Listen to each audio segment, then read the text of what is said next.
Using the Robinhood chart is an essential skill for investors and traders to analyze and make informed decisions about their investments.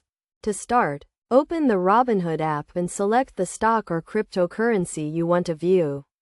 The chart will display the price action over a specific period, with options to adjust the time frame from 1 day to 5 years. You can also switch between different types of charts, such as candlestick, line, or area charts, depending on your preference.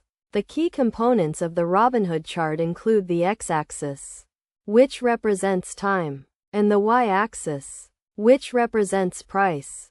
The chart also displays various technical indicators, such as moving averages, relative strength index, and Bollinger Bands, which can help you identify trends and patterns. To use the chart effectively, start by selecting a time frame that aligns with your investment goals.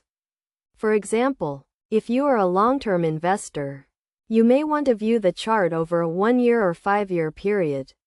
If you are a short-term trader, you may want to view the chart over a 1-day or 1-week period.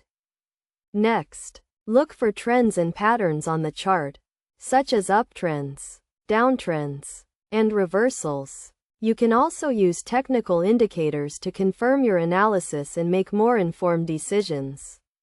For example, if the stock is trending upwards and the relative strength index is below 70, it may be a good time to buy.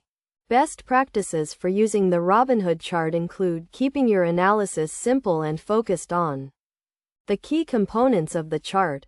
Avoid overcomplicating your analysis with too many technical indicators, and always consider multiple timeframes before making a decision.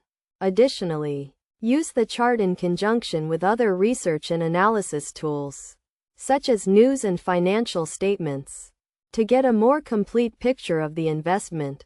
By following these steps and best practices, you can use the Robinhood chart to make more informed investment decisions and achieve your financial goals. Remember to always do your own research and consider your own risk tolerance before investing.